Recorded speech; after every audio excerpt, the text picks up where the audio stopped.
Welcome to recap वाला। आज मैं एक्सप्लेन करने वाला हूँ साल 2022 में रिलीज हुई एक crime action movie savage salvation. तो ये कहानी शुरू होती है अमेरिका के एक छोटे से शहर से, जहाँ यूथ में ड्रग प्रॉब्लम बढ़ती ही जा रही है। इस शहर का शेरिफ काफी स्ट्रिक्टनेस के बाद भी ड्रग की इस सेल परचेज को नहीं रोक पा रहा और एक क्राइम सीन पे जाके शेरिफ देखता है कि उसका खुद का बेटा, जो एक ड्रग एडिक्ट था, आज एक ड्रग ओवरडोज से मारा गया है। और शेरिफ इस बात से अपने बाकी ऑफिसर्स के सामने बेहद शर्मिंदा होता है। नेक्स्ट सीन में हम एक जॉन शेल्बी नाम के यंग लड़के को देखते हैं, जो एक वेयर हाउस में शिपिंग कंटेनर्स को अनलोड करने का काम करता है। अपनी शिफ्ट के बाद जॉन एक सुपरमार्केट से कुछ ड्रिंक्स परचेज करता है और बाइक पे बैठ के अपने घर वापस जाता है। घर पे जॉन की गर्लफ्रेंड रूबी उसे देख के बेहद खुश होती है, क्योंकि वो उसका वेट कर रही थी। यहाँ हमें पता चलता है कि ये कपल भी ड्रग एडिक्ट्स हैं और जॉन बाहर से अपने और रूबी के लिए ड्रग्स स्कोर करके लाया है। और ड्रग्स लेने के बाद ये दोनों एक रिलैक्सिंग रात बिताते हैं और एंजॉय करते हैं। सुबह उठने के बाद दोनों को ड्रग्स पे इतना डिपेंड करने के लिए और हमेशा नशे में रहने के लिए बेहद गिल्टी फील होता है।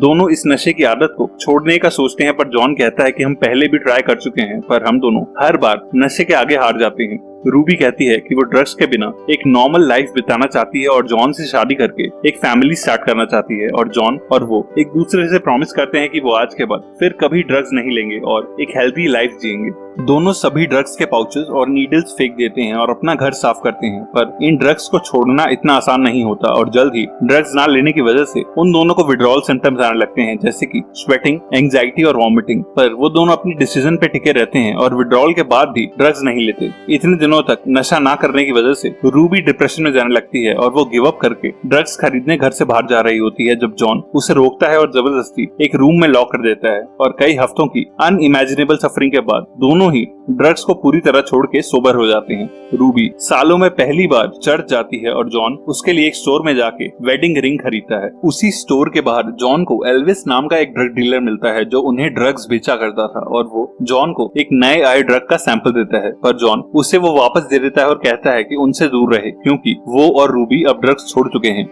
नेक्स्ट सीन में हमें उस पूरे शहर के ड्रग माफिया के लोगों को दिखाया जाता है, जो इस सारे स्टेट के ड्रग्स की सप्लाई को कंट्रोल करते हैं। और इनका लीडर का नाम होता है कायोटे। कायोटे एक रूथलेस ड्रग लॉर्ड होता है, जो अपने ही एक आदमी को शूट करके मार डालता है, क्योंकि वो आदमी उसके शिपमेंट में से ड्रग्स चुरा रहा था। शाम को जॉन घर वापस आता है और रूबी को प्रपोज करता है और दोनों शादी करने का फैसला लेते हैं। और इस न्यूज को शेयर करने के लिए जॉन रूबी को लेके उसके होम टाउन आता है, क्योंकि आज रूबी के नेफ्यू का बर्थडे होता है। यहीं पे हमें रूबी के अंकल पीटर को दिखाया जाता है, जो जॉन और रूबी को वहाँ देख के बेहद खुश होता है। पीटर एक बेहद रिलीजियस आदमी होता है, जो डेली चर्च जाता है और वो रूबी के एब्सेंस में उसके पेरेंट्स को भी फाइनेंशियली सपोर्ट करता है। बर्थडे के बाद रूबी की फैमिली के साथ लंच करते हुए जॉन सबको बताता है कि वो दोनों शादी कर रहे हैं, जिस से सब बेहद खुश होते हैं, क्योंकि सबको पता होता है कि जॉन रूबी के लिए बेहद सीरियस है। और रूबी के पेरेंट्स और पीटर उन्हें कॉन्ग्रेचुलेट करते हैं। अपनी शादी से कुछ दिन पहले रूबी और जॉन मल्टीपल डेट्स पे जाते हैं और एक दिन रूबी जॉन से कहती है कि वो शादी से पहले अपने रिलीजन को फॉलो करते हुए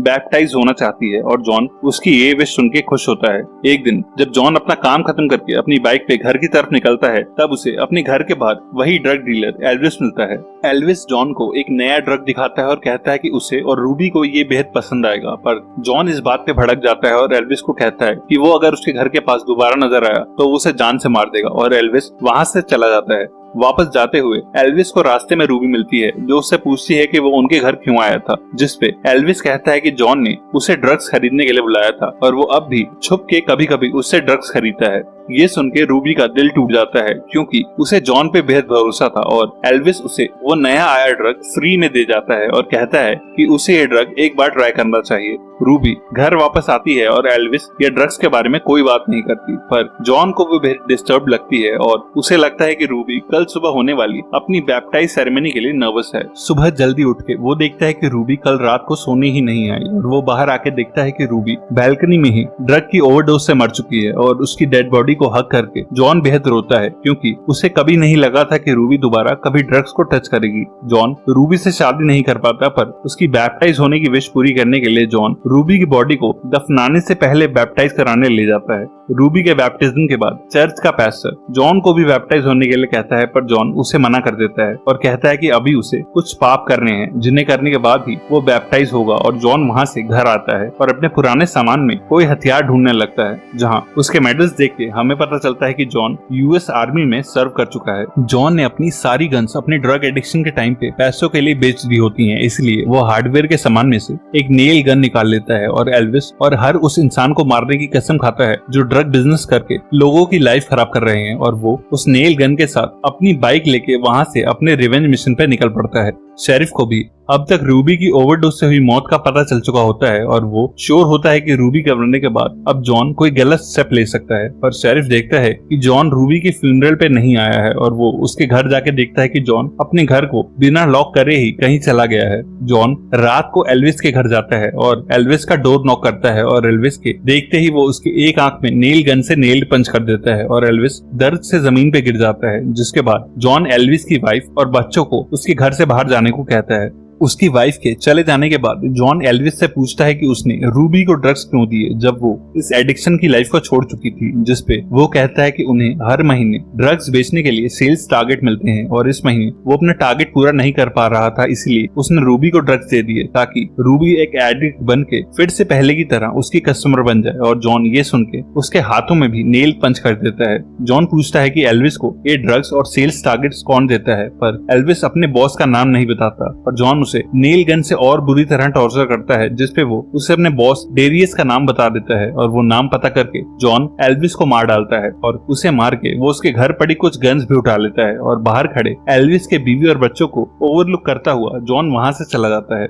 एल्विस की वाइफ फोन करके पुलिस को बुलाती है और पुलिस वालों के साथ शेरिफ भी वहां आता है, जहां उन्हें एल्विस की लाश मिलती है और एल्विस के रूम से उन्हें बेहद सारे इलीगल ड्रग्स भी मिलते हैं, जिसे पुलिस सीज कर लेती है। उधर जॉन एल्विस के बॉस डेरियस को मारने एक होटल तक पहुंच जाता है, जिस होटल के रूम में डेरियस रहता है, जहां का एड्रेस उसने एल्विस को मारने से पहले ले लिया था। डेरियस के रूम के बाहर उसका एक आदमी जॉन को अंदर जाने से रोकता है और जॉन उसे मार के उस रूम में घुस जाता है, जहां डेरियस एल्विस की तरह एक लड़की को बेचने के लिए ड्रग्स दे रहा होता है। जॉन उस पर गन पॉइंट करता है और कहता है कि इस शहर के किसी भी ड्रग डीलर को वो आज जिंदा नहीं छोड़ेगा, पर डेरियस कहता है कि वो खुद ये ड्रग बिजनेस छोड़ना चाहता है, पर जिस आदमी के लिए वो काम करता है वो बेहद खतरनाक है और वो उसे ऐसा नहीं करने दे रहा। जॉन उससे पूछता है कि उसका बॉस कौन है, पर डेरियस का वो आदमी उसे चुप रहने को बोलता है और जॉन उसे पैर में शूट कर देता है और डेरियस से देख के उसे बताता है कि वो एक ड्रग कार्टेल के लिए काम करता है, जिसके लीडर का नाम है कायोटे, और वो अपने कुछ खूंखार गैंगस्टर्स के साथ शहर से बाहर एक विलेज में रहता है, जहां से वो भारी अमाउंट में ड्रग सप्लाई करता है और अगर जॉन उसे मार देगा तो डेरियस भी इस बिजनेस को छोड़ पाएगा। जॉन डेरियस को नहीं मारता और ये इन्फॉर्मेशन लेके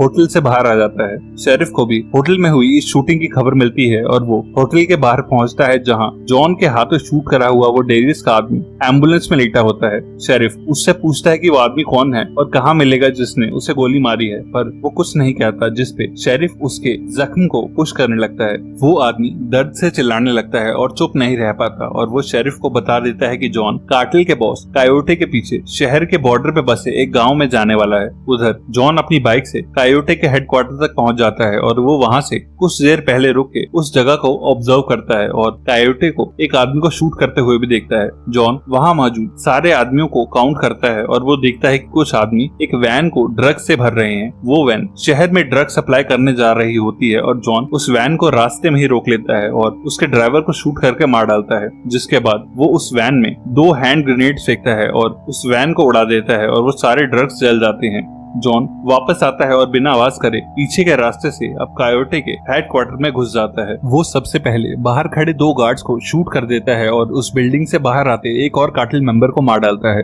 बिल्डिंग में एंटर करने के बाद जॉन एक के बाद एक हथियार चेंज करता हुआ कई और कार्टेल मेंबर्स को मार देता है और फाइनली वो कायोटे तक पहुंच जाता है, पर जॉन की गोलियां खत्म हो जाती हैं और कायोटे उस पर झपटता है और जॉन से बच के पास के जंगल में भाग जाता है। जॉन कायोटे की राइफल लेके उसके पीछे भागता है और अब तक शेरिफ भी अपनी एक और साथी पुलिस वाली के साथ वहां पहुंच जाता है। जॉन जंगल में कायोटे का पीछा करने लगता है और वो जॉन से थोड़ा दूर निकल के अपने बॉस और इस कार्टेल के मालिक को फोन मिलाता है और बताता है कि एक आदमी ने पूरे गैंग को मार दिया है और अब वो मेरे पीछे पड़ा है। तभी जॉन वहां आके उससे फोन छीन लेता है और फोन के दूसरी तरफ उसे एक जानी पहचानी आवाज सुनाई देती है और वो शॉक रह जाता है जब उसे पता चलता है कि इस कार्टेल का असली मालिक कौन है। जॉन फोन काट के कायोटे को शूट करने वाला होता है जब शेरिफ वहां आके उसे रोकता है और कहता है कि इसे हमें अरेस्ट करने दे और तूने पहले ही बेहद खून बहाया दिखाया है जो देख के शायद रूबी कभी खुश नहीं होती। रूबी का नाम सुन के जॉन बेहद इमोशनल हो जाता है, पर तभी पीछे से कायोटे का एक आदमी उनपे गोलियां चलाने लगता है और शेरिफ की साथी पुलिस वाले को 2 गोलियां लगती हैं और जॉन तुरंत उस आदमी को शूट करके मार देता है और शेरिफ कायोटे को शूट कर देता है जो भागना चाह रहा होता है।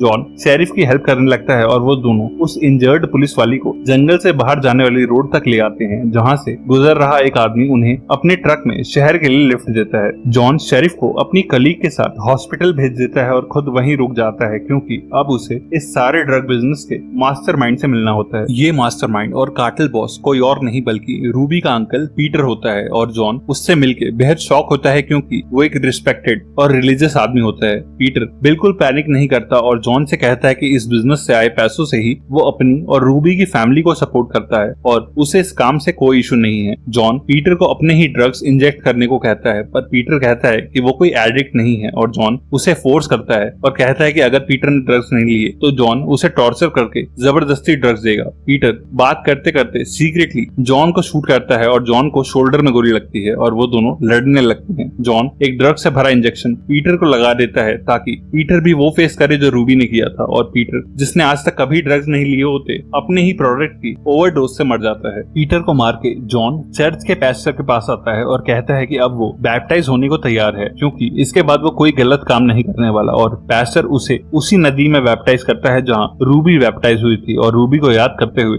जॉन उसी पानी में बेहोश हो जाता है।